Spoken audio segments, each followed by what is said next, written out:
You know who I'm digging is that Ron Paul guy. But I don't think he's got a shot. Now, I don't know what Ron Paul looks like. I keep seeing his signs. I didn't know anything about him until a couple of days ago. I was watching something on Fox News. Whether it was not Bill O'Reilly, but it was something else. And they were interviewing Ron Paul. And I sat there, I figured he's just like some kooky right-wing, Republican. Uh-huh. So I'm listening to the dude, and afterwards, Beth is sitting next to me, and I didn't say anything, and then all of a sudden I went, I think I agreed with everything that dude just said. and then she goes, I did too. I go, I don't know who that guy is.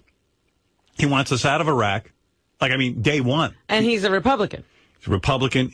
I just found out yesterday, because somebody wrote me after I talked about the guy, that he's the only, I guess at the time he was a congressman, he's the only one who stood up for us about the FCC, saying that they should have complete freedom on the radio. Really? And he's for abolishing the FCC. Uh-oh. I just might have to vote Ron Paul. The guy, but a lot of people wrote me about him. And I was like, wow, this guy, I have to say, I said, I don't know who he is, but he's pretty bright, and he's making a lot of sense. Let's see, I got a whole bunch of letters, too, people saying thank you for the positive input on Dr. Paul. I guess he's a doctor. Oh. Is he at a PhD or an MD? Hope he's an MD. He's the only one that can help America heal. I'm a Dr. Ron Paul supporter and have been canvassing at home in Arkansas and sending letters to other states during the revolution. Somebody says, he's a real person, the best interests of America. Please allow him on your show. Well, let's have him on. He's a libertarian-minded Republican who has captured the fire and imagination of a lot of younger voters on the Internet, curing their voter apathy.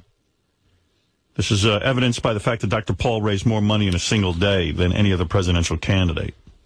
Here's a guy from Canada. He's a Canadian citizen, and he's trying to get Ron Paul elected. So, I don't know. I just happened to hear the guy talk, and everything he said I kind of agreed with, which was weird, because I don't know anything about the dude. But I don't think he's got, I don't know. I don't see him being taken seriously, which is a shame. Why not? If you're going to take that Fred Thompson guy who's humorless. It's hard to, Ronald Reagan was an actor, and he had that ability to communicate on camera with people. Boy, when Fred Thompson gets on, he just seems like an angry guy, like your dad yelling at you.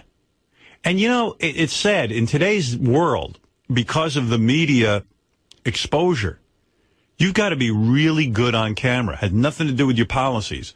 They say Franklin Roosevelt, who was, in a wheelchair, could never have won today because he would have looked frail and weak. That's right. He never had to go on TV.